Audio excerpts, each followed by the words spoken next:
off. We're self-isolating.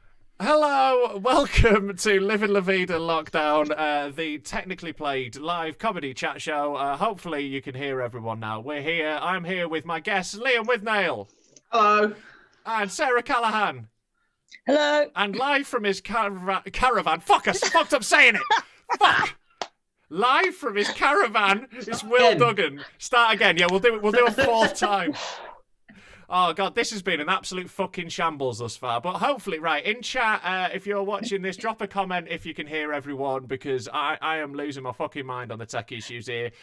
If you can fuck off, Liam, like, you are not as quiet as you think you are. I heard you fucking breathing. You can piss right off. Right, we're like, normally I do a nice little bit of an introductory chat about where you're locked down, but I've already talked to you for about 40 minutes. Like Liam's in Edinburgh, Will's in his caravan. Sarah, where are you actually? Like, tell me about your lockdown. I'm in Dorset at my mum's house. Oh, nice. So you got out of the city because you live in London, don't you?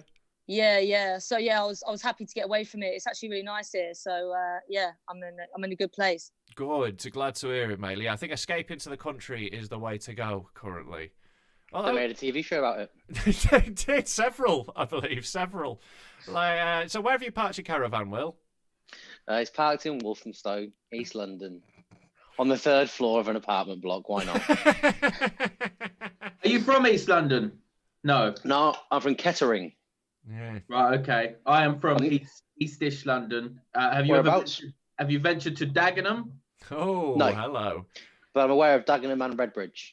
Yeah, it's a proper. So think of the shittest bit of Walthamstow, and then that is better than Dagenham. Fair enough. Well, I'm from Kettering, which is that's posh, awful. isn't it?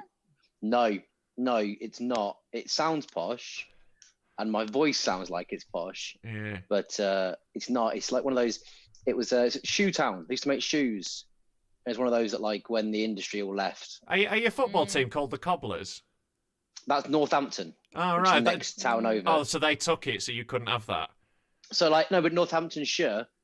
Oh, it's Shoe County. It's Shoe County. Yeah, so, like, right. Rushden. Do you know Rushden and Diamonds football team? Yeah, aware of them. Yeah.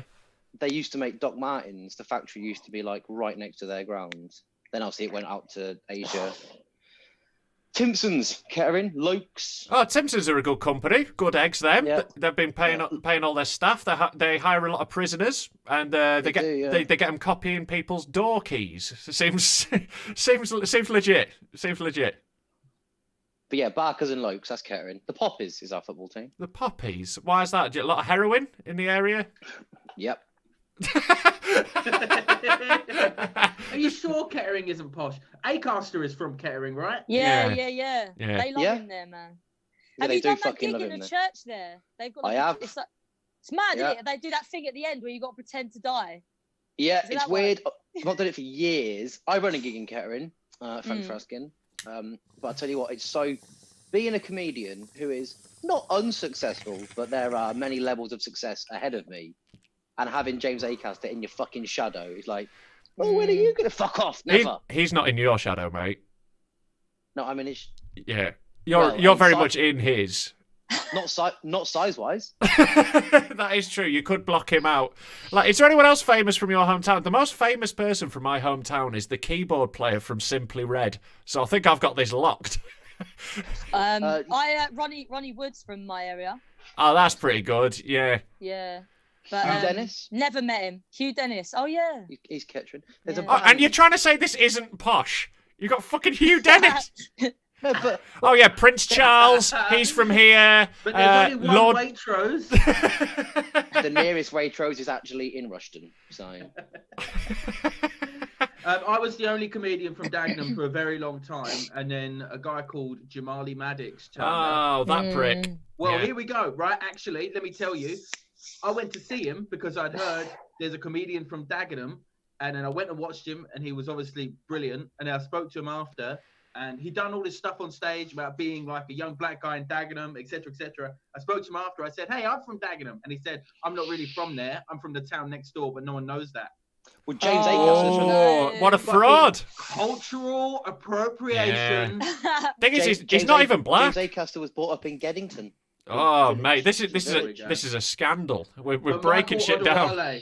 Michael Odewale is actually from Dagenham. We went to the same primary school. All right, he's legit then. He's legit. He counts. These are all people that I have messaged to come on the show who have not replied. So, Jamali and Michael, pull your fucking fingers out. They're not watching. No, they're not fucking watching. They ain't gonna hear it. Kay Kurd was watching a minute ago. He was the one telling me off for not having any sound coming out. But you know, everyone's very fucking bored at the moment. Kay's on the show tomorrow, actually. Like, I'll be honest with you guys. Like, you are very much a fluffer for tomorrow. Like, fucking hell, Duggan. What are you using? We're rocking the caravan. What are you using as a phone stand currently? The box for the Blockbusters game. Can we also see where that microphone's plugged into, please, Will? Absolutely nowhere. Well, it makes you look really slick. It makes you look. It's just for the look of the thing. The microphone's built into my headphones. That's beautiful. Like, so what have you been doing, you three, for like to keep entertained? What have you got, like a routine, or are you just on chaos mode? Every morning I wake up and I go onto Twitch and I stream me doing the Guardian daily crossword, and people join in and they help me solve it. And it sounds shit, but it's good. Mate, we're in times of crisis. People will watch any old bollocks at the moment. And you are what's totally great fine about it? The sound works every day. Oh, well, you can get fucked, right? Absolutely, fuck you. Like, I have bitten off more than I can technically chew. That is the problem. Like, I'm aiming for a high standard of production with a low level of intelligence. So that is a difficult combo for me. Like, I'm trying though. I'm trying my best. Bless me. Like, how about you, Sarah? What are you doing with your days? Well, I can't get too much work done because I've got the whole family here. So my brother's here, his missus, and their 2-year-old daughter. Oh wow! So my niece wakes me up pretty early every day, and then we've got to like entertain her because my brother's working from home, and then usually I'm just trying to like sort her out and then sleep and shit. But yeah, I haven't got too much of a routine at the minute. I've been seeing on like Facebook and that everyone's trying to like uploading pictures of their routine, like strict routine, but doing exercise and doing this and then a bit of comedy writing. Like, I ain't writing no fucking comedy. Like, it's just nah.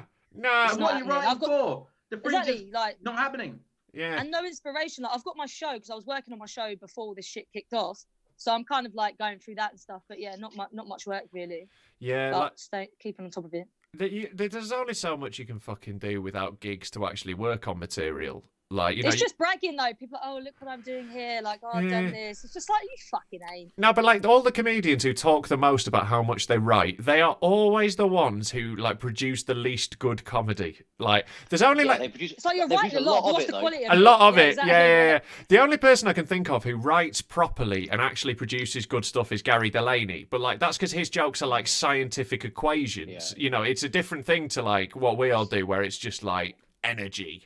It's the same as when you're doing a weekend away somewhere and you say to the acts on the bill, like, oh, what are you up to tomorrow? What'd you get up to today? And I was just in my hotel room writing all day. And you think, oh, let's see a new 10 minutes then. Because like, because like this is like. Do you want to hear a really bad story about? I won't name them. Absolutely. Right. This is what we're here for, by the way. This is the shit, Duggan. I'm not gonna name them. No.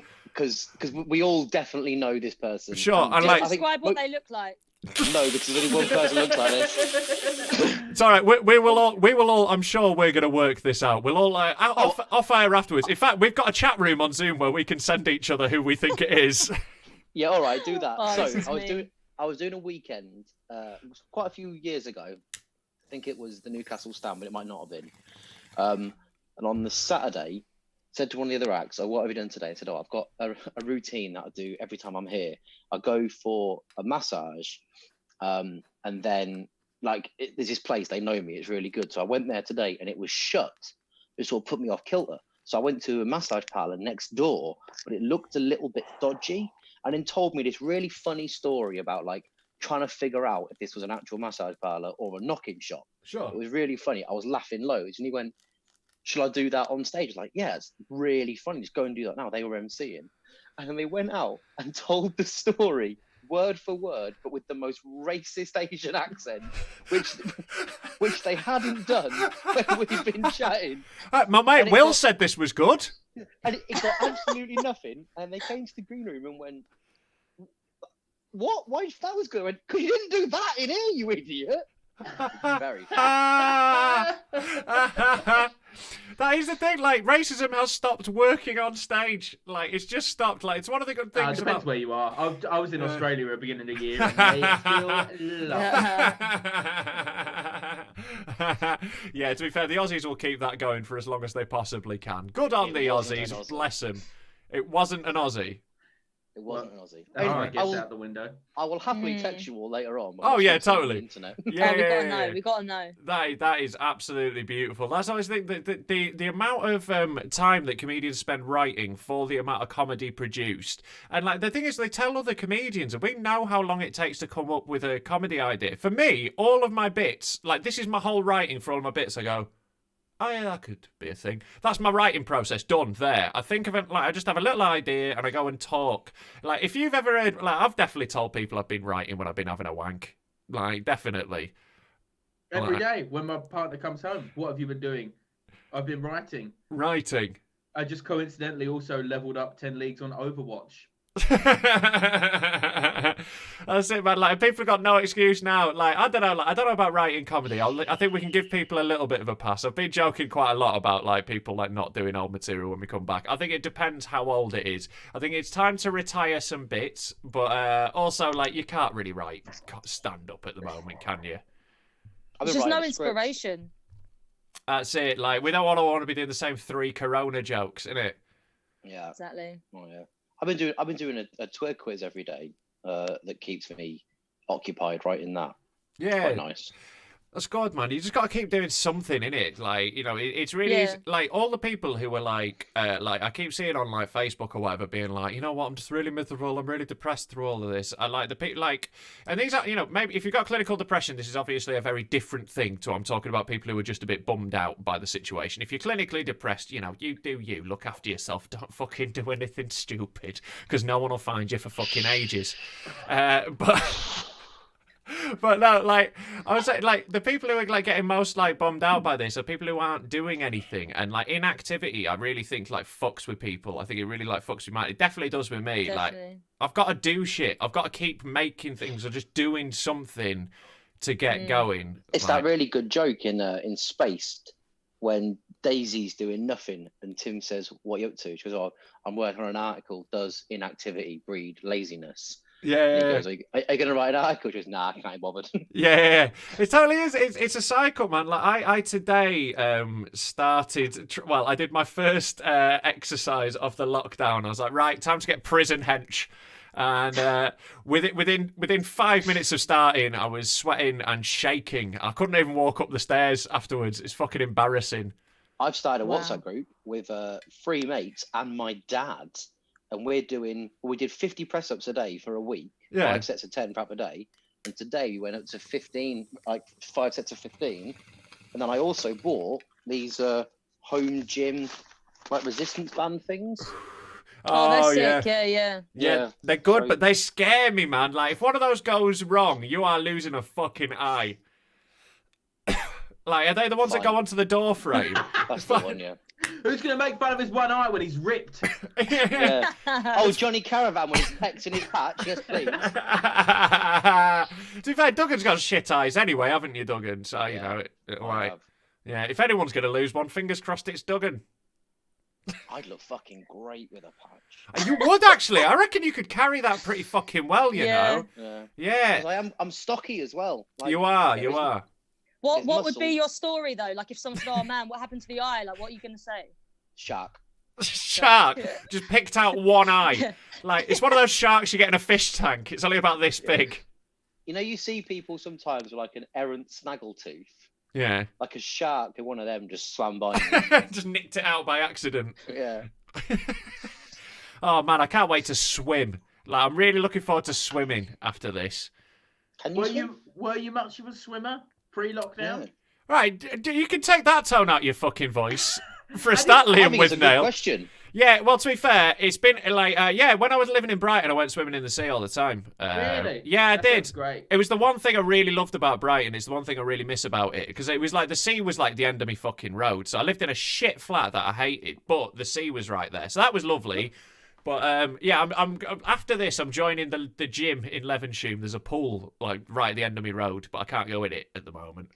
Oh, I used to work near there. Oh yeah, it's nice round here. It's near the Asda. Is it? Yeah. Yeah, I used to work up that road. This is some fucking A-grade content for everyone outside of Levenshulme. It is near the Big Asda, yeah, next to the Asian supermarket, yeah. Yeah. I used to work up there, Matthews Lane. Yeah. Oh, Levenshulme, shout out to the Levy Massive. I mean, it's the Levenshulme Gorton border, but let's not get into that. Yeah, oh God, we'll have to get into that whole spicy pickle. I'm very much on the borderlines. To be fair, like Levenshulme in Manchester is a great place to be during this. There's like a little like they call it the Vale, and it's like a park that has like a little like tiny like little bit of woodland in it, so you can sort of walk around there. You get birds singing. It's nice. That's where I take my one exercise of the day. Have you all been doing your one exercise a day? I've got a dog here, so I've been taking the dog out, but that's probably about it at the moment. But Do my press-ups. I need to get into some sort of fitness routine, because I'm going to come out of it about 20 stone heavier. The amount I'm eating, and that can't fucking happen in it. So something needs to change. I think when the proper boredom kicks in, then that's when I'll start doing it. It's like when people are in prison, in it, and like you have to do it. You got nothing else to do. Exactly, yeah. I can see the back of a Sainsbury's from the other side of this curtain, and I go there once a day to buy an Easter egg, and I eat that Easter egg. Buy several Easter eggs and isolate yourself better. Like, you're meant to stock up. Yeah, but then I It's eat them alright, all though. in one evening. Sorry, guys. You've got a missus, though. You ain't got no one to impress. This is it, yeah. But like, yeah, like that was genuinely what happened to me with exercise, right? I spent like a year going to the gym really regularly, and I did really well. And then I two things happened at the same time. I broke my ankle, and I got in a relationship. And then when my ankle healed, I was like, all my motivation was gone. You know, it's all my motivation to improve myself. It's like, snagged one. I'll just fucking lose all the tone off this. Look how fucking pasty and pink, The problem is, though, transparent I am now. I reckon being like dead muscular and dead fit is great. Yeah. Like, I bet being it is amazing, but getting it is a nightmare. So long.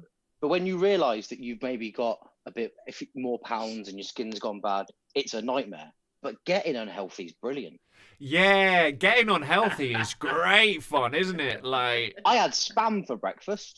Oh, your butters. You're disgusting, mate. Your butters. Oi, nah. yeah, that is grim. Did you just have it out of the can? I'm really starting No. to believe you live in a caravan now. Yeah, exactly. Yeah, the spam is a caravan-y food. Isn't it? Yeah. You take that to Haven. Yeah, Oh, it's big. it's a nice caravan, isn't it? It is a nice caravan. I had spam, which I oven cooked for health. For health. Breakfast. Yeah, scrambled eggs, hash browns, bit of beans. Oh, mate, like I went vegetarian in January, and like I can't say spam is something I miss. I fucking love it. I absolutely love spam. I don't give it. That's like Give a a fuck. breakfast some sort of fucking 16th century king would have. Do you think that spam was around in the 1500s, Liam? Have you got all your history from Monty Python? Pheasant, goose, a tin of spam.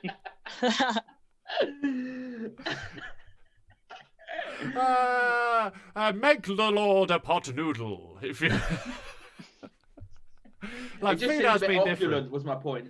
Yeah, like If you also think spam's opulent, mate, Jesus. It's like a full English for a sad dad after the divorce. You know, I'll still have a fry up, or we haven't got any bacon. It's all right. I've got a tin of spam in the cupboard. It's just it bums me out a bit. Do you eat Right, we've got to eat sardines? Will, do you eat sardines? Love a sardine, mate. Yeah, you look like a man who eats sardines. But things like I like fish. No, not from the can. I'll buy a full sardine. I'll fillet it. I'll put some lemon in, some dill, some pepper, oil on the skin. Delicious. The actual sardine's great. Fair enough. It's hot sardine tips for anyone watching there. Like, nice. We got like getting the recipes in. as well. I think Gordon Ramsay's job's safe. I've been. I think it is. He's canned all his stuff, hasn't he? Have you started cooking more? Are you doing more shit like that? Like everyone's been doing like I made one chili because I am a straight white man, and that is one of the 3 things I can cook. I've also I made incredible madras. Yeah, made madras yesterday. Oof, I love a madras. It's my favourite curry. It's the thing I most miss about eating meat is lamb madras. Honestly, it's the thing I miss most. Like lentils, it's not the same shit.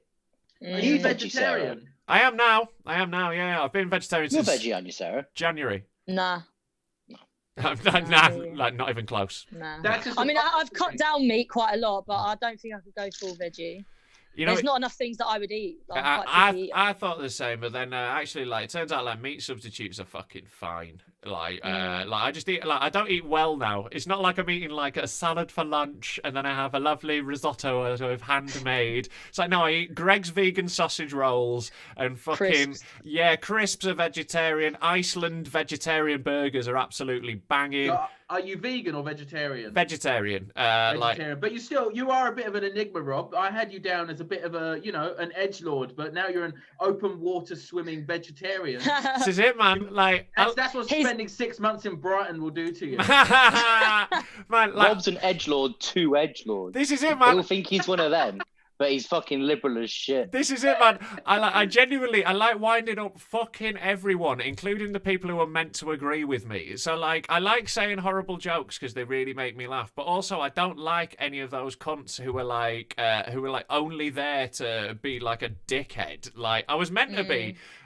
Before this all went down, I got booked for the roast of Count Dankula because I think they thought I'd be like down for it, and I had prepared a full speech about why everyone involved with this entire event was a cunt and it shouldn't have happened. I'm gutted that didn't happen. Mate, awful. Yeah, I was just I was really looking forward to just like not playing the game and just going hard. But I like you. You are right, Duggan. You've got me totally summed up. I like people not being able to quite work me out. I like keeping it. Basically, I'm a really lovely liberal hipster who just has an awful sense of humour. That's all it is. Yeah, you're I'm just an arsehole. Yeah, that is a fair description. There was a load of Australian comics that came over from here, and they heard about Carl Donnelly. Yeah. Came over from Australia to here, and they were like, "Oh yeah, we'll go and see him." He's Carl's like on Friday here, actually, on this show. Big up Carl, love Carl. He was like, "Oh yeah, we'll go and see him. Like he's going to be right up our street." And they went there, and it was the same thing about like judging someone wrong. Is they went into his show, and he's all like, "I'm a fucking vegan, mate. I'm fucking vegan," and starts talking about all that. And they enjoyed the show, but they were so shocked, like, shit, I did not expect him to be doing them jokes. You know what I mean? Yeah, like Man. I think that's a really nice thing about UK stand-up as well. Like, if you saw someone that looked like me or Liam or you or Rob in Australia or America, you'd know exactly the kind of comic they were going to be. Like, they look like how they are. Like, I quite like Andrew Schultz. It's not my favourite. Yeah. But you look at a picture of Andrew Schultz and you go, I bet he's like this. And then he is. Yeah. You look at John Mulaney, you go, he's got one of them and faces. then he is. Yeah. And then, like, if you look at a picture of Sarah Callaghan and a picture of Liam Withnail, you go, which one does performance poetry? You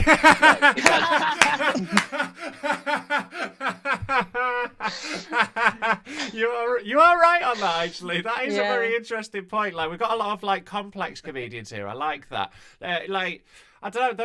There are obviously comedians who look like what they are. Is that a bad thing for us? Should we like look more like what we are? No, I think it's nice to have different sides and like, you know what I mean, bring something out that's different or to kind of shock your audience. Although I think that's a good thing. Yeah, it is a good thing, but comedians in general should not be ripped. That is something that they shouldn't be written. They shouldn't be good looking either. Yeah. Sorry, guys. I think you can be one of two, and I think there is an acceptable ceiling on how good looking you can be. Totally. Like, I'll take up to an 8, right? Like, because like an 8, you can be like, maybe you blossomed, right? Maybe you were awkward as a teenager and you became hot. But like above that, like I'm not. No. There's no funny 10s. Have you ever seen that? Not ever seen. You ever done that ARG Comedy Fest in Shoreditch? Yeah. You've done that, Liam and Rob. It's like a 2-day festival. There's like 5-6 rooms that do maybe 8 shows a day.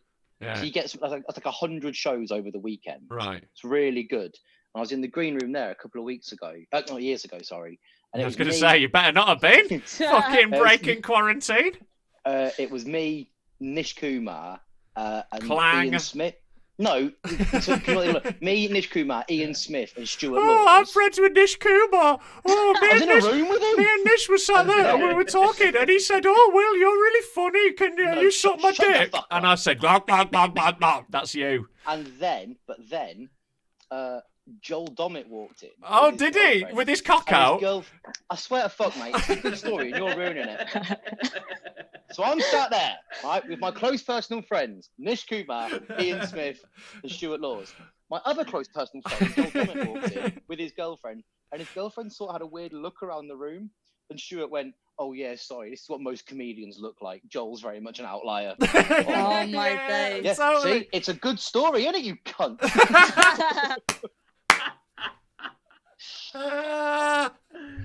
Have you been missing me during the lockdown, Will? Have you been missing our hangouts, our chats? No. I basically, yeah, that's why I invited you on, mate. I just wanted to irritate you up and send you back out into your family life. That is a good story, though. That is true, though. Comedians, it's like, to be fair, Dave Longley, who I invited on this show, but he told me straight he couldn't be fucking arsed, and I respect that. He's like, I don't want Honest. to, can't be bothered. He is hench as fuck, but in such a weird way that it's kind of okay. He doesn't wear tight-fitting clothes. No, he doesn't, and he also just looks odd anyway. There's no definition in the muscles in it. He's just like, He's just really No, strong. well, yeah. So whenever I start working out, I always go to him like, "Dave, what do I do?" I tell him what I've been doing. He's like, "No, you're trying to look good." He works out to be strong. Yeah. Like if you think of like Joel Dommett, he looks like a fucking Adonis, but I bet he couldn't lift as much as a guy who works on a farm. Oh, for sure. Who Yeah, looks yeah. rubbish. Those abs, they're made in the kitchen anyway. It's all with nutrition. It's 80% nutrition, 20% exercise. So when people are doing it to look good, it's more about diet than anything else. Yeah. They'll just go to the gym, run for 20 minutes, do a few weights. They don't actually do that much physically. But yeah, that's why that Dave Longley does all the fucking deadlifts and shit. That's what I He want to must do, have you know. such strong upper body strength. Like, I wouldn't want to fight him, that's for sure. Do you Fucking hell. ever listen to Off Menu, the podcast with Ed Gamble and James Acaster? Your close personal friend James Acaster. Well, I went to Scouts with him, so yeah. Yeah, that one counts. Were you in the Scouts with James Acaster? Sorry, what the fuck was that like? Don't just gloss over being in the Scouts with James Acaster. We were in the All England Scout Gang Show at the Royal Albert Hall in 1996. Oh my days. Wow, what were you doing? What were you doing? You know, we were giving it riding along on the crest of the wave, and the sun is in the sky. What is All that? Wow. eyes on the distant horizon, look out for passers. Anyway, my memory of it was James was the exact same as he is now, but it's a lot more irritating on an 11-year-old. Anyway, Joel Dommett was on that podcast, and his dream drink. So it's like your ideal starter main, all that sort of thing. Sure. The ideal drink was a strawberry protein shake. Oh, Jesus Wow. Christ. Fuck me. But it's on brand at least. Yeah, I don't drink as well, but even I'm not that much of a boring cunt. Like, Jesus Christ. You just have a strawberry milkshake. It's your dream. In your dream, you can drink it and not have to work out afterwards and still have perfect abs. It's magic, isn't it? It's the whole idea. So, you could have a strawberry milkshake that makes you fucking fat for a moment, and then it magically disappears. If you wanted. You could drink a gallon of cum that doesn't make you gay. How does that? Why is that where your brain goes? What do you mean? How have you gone from an excellent point by Liam to something that is such on the border of homophobia? It's a lot about yourself. I'm going to say, I don't think drinking any cum necessarily does make you gay. Being gay is about being attracted to men, Rob. Sure, Yeah, it you could. fucking edgelord prick. It could also make you a rugby player. That is true. There are okay. No, you are right. There are ways to drink cum that isn't gay. You are correct. I want to apologise officially. Drinking cum with Rob Mulholland. The You ever eaten spin-off show. sweetbreads? They're balls, aren't they? Yeah, I don't think I have. I don't think I have eaten balls, and my ball eating days are over. I'm corn balls only for me now. We get a tofu oyster. Fuck. Have you ever eaten any proper weird animals? Kangaroo. Kangaroo. That's pretty on there. I think like that's like is that like do they eat that in Australia or is it like battered Mars bars in Scotland where they only sell them to tourists? You Well, you can get them in just general supermarkets in Australia. Yeah, I don't think it's a big thing. Like I was only like cooked it just because like it's fresh up time in Australia. Do you want to try it? But I don't think they don't eat it like usually, do they? I don't know anyone who regularly eats it. Yeah. What's But it it's like? quite nice. It's just like normal steak really. It's quite tough. Yeah. But it's I like imagined it'd be tough. steak. Yeah. Because they're hard, aren't they? That's all right. Yeah, they are, yeah. Llama was like fucking everywhere. What llama was everywhere? I don't remember this time. Like, no, I love llamas. Don't want to eat those. It was like 2010, and it was like, oh, meat stocks are dying. We've got to change what we've. And it was mainly Iceland. Would you like? That was Iceland horse. burgers That was horse. No, I do know what you. The time, you're right. Yeah, I do know what you mean. Actually, there was a period where there was like vans with like ostrich burgers and stuff. There was loads of them popping up. Was it around the same time everyone was getting those fish pedicures? Yeah. Yeah. Every town in the country got a fish pedicure place because everyone went once and they never went again. But it was never a place. It was just like a table in the middle of a shopping mall. Yeah. I had one in my caravan. Like I'd love to see the graph of the sales of those fish. Like none, 8 million units. Yeah, none. Like it's like the modern day equivalent is like axe throwing places. Like you can guarantee when this is all over, like no one is going. You know what? The first thing when I get out of here, I can't wait to go axe throwing again. Like if you've been once, you're done with axe throwing. Have you been? No, I haven't. Is it good? No. No, otherwise people would have been doing it for ages. It's like for like a couple of goes, it's like that's all right, but there's like loads of rules and like there's really like peppy instructors that ruin it. Like they're really like trying to make it like into like their little game, and it's like I just want to throw an axe at a thing, mate. Like I'm hungover on the stag do with like my mate's uncle. Yeah. I want to go to there's a thing that's I don't know if it's new or it's been around for ages, but it's like a place you can go to and it's just a room. And they give you loads of like plates and glasses and shit, and you can just smash everything. Oh yeah, no, I'm in for that. Just hook up the caravan, take it for a spin. Yeah. Well, for my dad's 50th, me and my sister, you know, that indoor skydiving. Yeah. And we did that, and like he enjoyed it. It was fine. But the instructor there was the biggest arsehole. So they're trained to do all the tricks and that. Like, get the fuck out, my dad wants to go. Like, yeah. He's like, oh, very cool, mate. Well done. The axe throwers were like that. They kept showing off how good they were at axe throwing. It's like, mate, you work in an axe throwing place. I believe you. Like...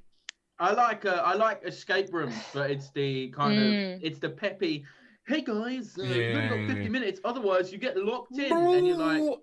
Yeah. See, I had an opposite experience. I did my first escape room. I went to Budapest a couple months ago, and they literally, I've never done one before, so I wanted to know, like, hey, what do we do? What are the rules? She fucking basically, like, in broken English, told us what's what, and then just left us. We had walkie-talkie. We could talk to her. But we were standing there like, I don't know what the fuck I'm doing. Like, it was mad. And then we just couldn't do it, and in the end, we had to be asked to be let out. You go. Ideal. That's my ideal version of it. I love the sound of that. That's fantastic. Yeah. In fact, I would pay an extra so that there's some sort of chloroform level. I literally wake up in the dark room and I have to get out, and there's zero information. I'm not sure if it's part of the game or if I've been kidnapped by some sort of like a Darren Brown TV show. It just happens to you. Oh, I would love that. Yeah, I was in Bristol doing some gigs, and me and some friends were like, we'll go in. There's like a horror escape room. We'll go and do it. And we went in the wrong door. Like basically, we were at the end of the experience. So I was waiting for someone to turn out, and then like 5-6 people came running out of a room screaming, followed by a not very convincing actor in a mask with a fake chainsaw. And we laughed and looked around. One of my mates had fucked off with the group. Like, where have you gone? Like, you've not been in the atmosphere getting all... You're just standing on the street, and then suddenly, imagine that group being like, oh my God, we did it. Who the fuck are you? I have a friend, a comedian who I won't name because his story involves narcotics, but he lives in Edinburgh, and he was a best man, and he hadn't organised anything for this stag do, and it was on the weekend. And so I decided to help him last minute. This is a few years ago, before escape rooms had become like a huge, well-known thing. So I got them a space at a local escape room, and they took 2 grams of MDMA as a group before they went. Not a good Sounds problem-solving drug. And they got thrown out after the hour, having solved, I think the guy said, less than 10% of what was needed to be solved, because they just sat there on the sofa stroking it for the hour. Like, there is a place in Blackpool which is like a sensory centre for like, I think it's for like autistic kids and stuff. But it's like, it all glows, and it's all like nice, gentle music and like softly glowing lights of all different colours. And like, I really want to hire it out and go take mushrooms in it. Yes. There used to be one of those at the school I worked at. I worked at the one in Levenshulme. It was a school for kids with autistic spectrum conditions. Right, yeah. And it was 9:30 till 10:30 every Monday. We had to take him in that. Oh, Because I was I bet 25, it's 20. dope. Yeah, things like I was 25, 26 and drinking. Like once in a early morning staff meeting there, the head was like, "What's that smell of whiskey?" I just kept my mouth shut because the answer is me. I used to go in, I just fall asleep. That would be amazing. Like, that is just absolute jackpot on a hungover shift. It's like, today we're going to go sit quietly in the dark and not be overstimulated. That's fucking wonderful. Hell of a job. Yeah. To be fair, like, every day is a hangover currently. Like to be fair, I haven't had a hangover in over a year. It's fucking ace. Like, it's the best thing. Like, it's like, I'm a boring, tedious prick now, but like, I do not miss hangover days. It's good. Like, I never got hangovers because I hated them so much that I just flew straight back into drinking. oh yeah, you were a high. I think you were a higher grade alky than me, though. I think you went harder at it. Like, I was like a party alky. Like, You weren't a party alky. You were a fucking nightmare, Rob. oh, I was a nightmare. I thought I was a I party miss nightmare. these days. I only ever get mates with people that have now stopped drinking or stopped doing drugs. Yeah. I'm like, this is the shittest time to. I still connect do with any of drugs. these people. I still do drugs, it's fine. But like, Duggan, Oh, right, Duggan cool. will tell you, like, it wasn't all peaches and cream when I was drinking. Like, I was this. tell you this. I'm this level of annoying sober. The saddest story of you drinking. Oh no, Was this is going to be bleak. No, it's not bleak. They didn't do anything. No one was hurt. Right. But it was a friend of ours. Their mum had just died. Right. Yeah. And it was Edinburgh, so maybe 2014, 2015. Yeah. And we were at a party. The three of us were sat together, me, you, and this other person. Mm-hmm. You were in the heights of your drinking like you wanted to die, and his mum had just died. And the two of you just sat there, necking shots of rum, going, drink, drink, drink, till the feelings go away. No, that's not the song. That's not the song. It's not the song. It's just keep drinking till the feelings go away, 'cause your mum's not coming back. And then we do a shot. But that went on for a good 3 hours. Yeah, we did that over and over and over I again. went and shouted to some other people. Yeah, we had a time that year. Like, that sounds fine. Yeah, like, oh, look, right, in hindsight, looking back on my drinking, it was a problem.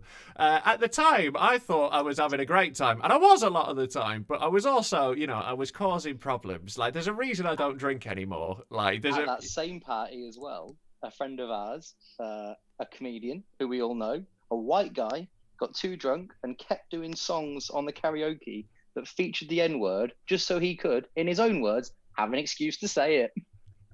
Oh my days! Oh, this sounds. Remember that, Rob? Wow. This You sounds- 100% got to tell me who that is after this. I don't remember. He yeah. narrowed it down by saying it was a white comedian. I don't know who He's this. a white comedian. I don't know who this was. Like, it sounds like something I would do. So that's Fucking what's hell. worrying. It wasn't you. Good. I've done raps on karaoke and said ninja is my move. Like, go for ninja because it fits perfectly. It still rhymes. Ninja is the white boys get out of jail when rapping. That's it. That's my top tip. Yeah, I don't remember that. You're gonna have to tell me who that was afterwards. I don't remember a lot of that period. I'll be honest with you, mate. Like, there's a lot of gaps in my memory around then. I totally, like, I was labouring under the misapprehension that I was like a fucking legend. I was like, I'm loads of fun, but like I am a lot already. But like, so once you like take the brakes off by putting drink in me, yeah. Yeah, I thought I was like a Charles Bukowski type figure. Was how I kind of like. I was drinking at 10 a.m., looking at people who had jobs, going, "Well, you guys are fucking idiots." Yeah. Oh yeah, totally, man. I was like, I was just, like at real peak, like towards the end of my drinking. I was drinking a lot in like the Northern Quarter in Manchester, and it's not fucking cheap. I don't have the fucking money to be drinking in hipster bars, and like drinking made me gamble as well. It like stacked up shit. So like I've never been into gambling when sober, right? I don't like it, right? I hate losing money. It's shit. But drunk me fucking loves roulette. Like if I like put whiskey in me, I end up like blacking out and coming to at roulette tables. Like that's the one addiction that I just don't understand. Like how is losing money? I don't get it. Right, like I'll tell you what it is. Especially these effects are very much amplified if it's combined with like alcohol and cocaine. Right, cocaine is especially good for gambling. It gives you the right sort of level of buzz. But what it was, right, I started off enjoying winning money on roulette, right? And this all happened in a space. I was only bad with gambling for like 6 months, right? But it got me quick, and like I got out fairly quick. But so what it was I started off enjoying the money, but then that wasn't doing anything for me really. I realised what I was enjoying was just the playing. It's just the moment before the ball drops, right? And the bigger the stakes, the more that you get an intense feeling at that point. And I'll tell you what. Right, the feeling of losing money that you can't afford, right? It's not a pleasant feeling, but it's fucking something. It's like a buzz, and like it's like when I realised that was what I was feeling. Fuck, that was what made me like stop everything. Like that was like feeling like realising that like I was like. I was fucked up. I was really fucked up at the time, and like, luckily, like, you know, it's a happy ending. I'm completely, like, I don't drink anymore. I don't gamble. My life's great. I'm really happy. Like, fuck, Sarah's popped off for a second. I'm sure she'll come back on. But sorry, my phone has run out of battery. No worries. We'll wrap up in a sec. But yeah, like it's a happy ending. Everything's good, and like I'm still totally chill. I'm glad you're at the other end, mate. Yeah, man, I totally am, and like life is good now, and like yeah. It's great when you sort all that shit out, and then all the people that you know tell you, yeah, you were a fucking nightmare. Yeah. No one told me at the time, but how would you? If you tried to tell me at the time, I'd be like, fuck off. Exactly. You know, like it'd be worse if someone said, "Oh, you why don't you drink still? You're really fun when you were drunk. You're fucking boring." People say that to me all the time. Yeah, people do say that. Yeah. People say that to me a lot. What do you say? What do you say back then? I'm not. I used to live in my mate's fucking spare box room surrounded by cans of fucking empty lager with fag ash in it, and now I've got a house and a wife, so yeah. I'll throw it this way. Fuck you, man. Yeah, exactly. I used to live on the, like, I'm so glad this lockdown happened now at this point in my life. There was a point where I was living with Tony Basnett and his now ex. Let's not get into that. Oh no, we won't get to that situation. But we were all living above a pub together, right? And we all had severe drinking problems. So like there was a period where I was living on a mattress on the floor in the spare room as well, and like we were all drinking every day. Like that was my peak of my drinking. I think I was drinking a bottle of whiskey a day for about 6 months. And we had a lock-in every day, and like, you know, I was a legend. But yeah, it was really bad. If we were locked down in that situation, I don't think I would have come out the other side. Like in this situation, it's fucking awesome. Like I'm genuinely like, I count myself very, very lucky. You weren't a bad person when you were drinking, but I do like you a lot more now that you're not. Yeah, I think that I liked you when you were drinking. Yeah. I think that's the consensus, really. Like, no one has been surprised that I stopped drinking. No one's like, "What, you?" Like, you know, like, oh, like everyone's like, "Yeah." You got to do it when you're young as well, because I think like drinkers that still are drinking into their way into their 40s, it's like you might as well just carry on. I saw a few people. This is. Yeah, you might as well. You might make it till 90, but you might as well fucking. Yeah, you are fucked. Your life's over anyway, mate. Shuffle off this mortal coil as fucked as you can. I do think it's sad. Don't even leave that. What, you 45? Don't even leave the house. Don't shower. Have you got a shed? Wait. Don't sit in your shed and rot. Hope that COVID comes for you. Comics, like 45, 50, and they're drinking like they're 20. You're like, fucking hell, mate, come on. Yeah, no, that was it. Like, it's a bit embarrassing. Well, it depends who it is. There is a few who carry it well who are still fucking legends, but like, not many of them. And like, there was a few people who I know who like I love, and I was just like, I don't really want to do that. You know, like I just saw down the line where I was going, and it was like sad and bleak, and I was like, oh, if I just stop all this, I think I could have a nice, very happy life, and I'm doing that. It's nice, you know, like genuinely. And also just like ambitions as well. Like you seem like you're an ambitious guy. You know what I mean? And, Yeah, like, I want to do. At the end of the day, shit. any addiction is just going to hinder that. So if you want to take your career seriously or your life seriously, you have to make some sacrifices. I realised, like, towards the end of not like just over about. This is probably about 18 months ago, right, when I was stopping drinking. Like at that point, I was working a day job running a market stall in the Arndale Centre in Manchester that I'd had to pick up because I was fucking broke. And then I did the maths and I realised I was drinking more than I was earning at that day job, right? So that whole day job and then a good portion of my comedy income was just funding my drinking. That was all it was. I was spending so much. A normal night out for me was like 80 quid because like I drink loads. So I used to so I would host mental. I don't have money like that. I'm broke. Yeah. I would host Red Raw at the Stand Comedy Club, right? And I would get paid at the end of the night in the little brown envelope. Yeah. But up until that point, I'd have been on a tab at the bar going, I'll pay you when I get my wages, and the money would go into the hand and then behind the bar. And I'd go. That's do you know Alex Boardman, a comedian? He was when I first started, he was really good to me, like giving us my first paid gigs. And it was the one bit of advice he said: you've got to be careful with drinking because your work is in a licensed place where you're with your mates, and they often give you an envelope full of cash at the end. Yeah. And free booze sometimes. Yeah. And you can drink while you're doing it. Yeah. Like it's an absolute fucking killer.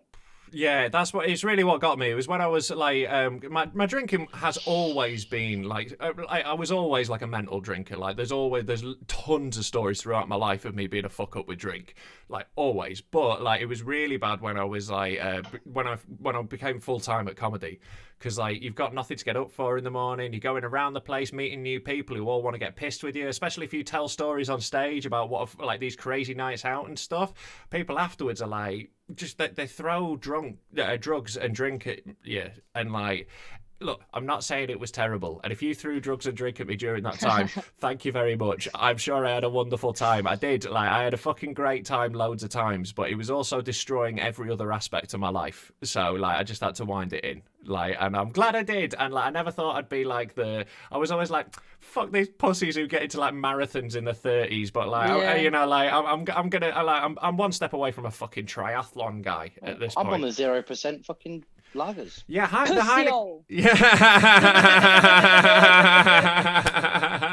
miss London so much, man. That is absolutely perfect. You know what, like, I think that might be a good place to wind this up, because like that is just putting a button on everything. That was so great, mate. Like it's been really great chatting to you guys, you know, and like I'm doing a lot of these, so if you want to come back on at any point and we'll mix up the groups, it'll be a lot of fun. Before we go though, do let everyone know who you are, where they can find you, all that sort of stuff. We'll go around in turn, so you can like plug absolutely anything you want. So we'll start with you, Liam Withnail. Liam Withnail, follow me on Twitter. I'm on Twitch as well. I do a crossword every morning at 11 a.m. It's not as shit as it sounds. And starting from tomorrow, we're going to be live streaming Animal Crossing. Nice. Oh, that'll be lovely. That'll be the most adorable shit that you can possibly get. Like awesome content. Yeah, my girlfriend's playing that at the moment. She keeps screaming because she gets bitten by a spider. Even on Animal Crossing, still screaming. It's a long lockdown.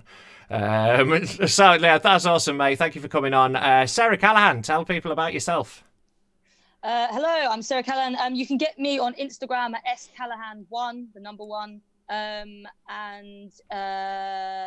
doing you can get the link on Facebook. I'm doing a comedy chat show every Tuesday.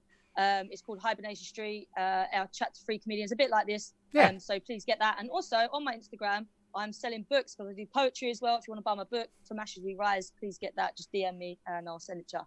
Nice. And like I will endorse Sarah's poetry, right? There's not a lot of poetry I'm going to stand up for on this show, but Sarah's is genuinely brilliant. Like she's a wonderful writer, so like you will actually enjoy that. Like so there you go. Man. Yeah, so check that out. And also Will Duggan, tell them where your caravan is, where they can find you. You can find me in your dreams. Our Twitter at Will Duggan, LLGGAN. I do a pub quiz every night, 5:45. I've got a podcast coming out next week on Acast or wherever you get your podcasts with Laura Lexx, which is about Lovely Days Out. Which Nice. Laura was on this show a couple of days ago, and she yesterday maybe. I've been doing a lot of these. I think it was yesterday, and she was absolutely brilliant. So people who watch this already love her. So do check out that podcast. Sorry, mate. Anything else? If you're bored, my phone number is 07590 040 920. Send me a text. I'm gonna say, is that your actual number? Yeah. Yeah. So everyone, I just want to say, everyone in chat currently, feel free to do whatever you will with that number. Enjoy that. That was 07590 040 920. Okay, that's fantastic. Well, that's going to be the title of this episode. So enjoy those text messages. I'm sure they'll be very wholesome. Thank you very much, Will. This has been genuinely lovely. Great to have you. I'm sorry about all the tech difficulties at the start. Honestly, one of these days I am going to explode before a show starts. I'm very bad with managing frustration. So, if you've seen any of my other YouTube videos, you'll know I'm putting another one out in a second about all the fucking clapping and how it needs to fuck off. Subscribe to my YouTube. You're on it right now. If you're watching this, give us a like and a subscribe. I fucking hate being a YouTuber, man. It's fucking shit. Go on my mailing list. That's on my website, robcomedy.co.uk. You can also watch my stand-up comedy special. That'll be popping up in a little box in a second. I'll put a box on the thing so you can click it and watch it. It's funny. I'm so fucking bored of this. Donate to the Trussell Trust. Shit, I've not mentioned that. It's on the screen anyway. It keeps going round. So, donate to the Trussell Trust. Just Google them. Right, there we go. That's the end of this one. We're back with another one of these very shortly. Guys, thank you so much for being here today. You've been wonderful, wonderful guests. And I hope your lockdown is all right. We'll catch you again soon. This has been Inside In, Livin La Vida Lockdown.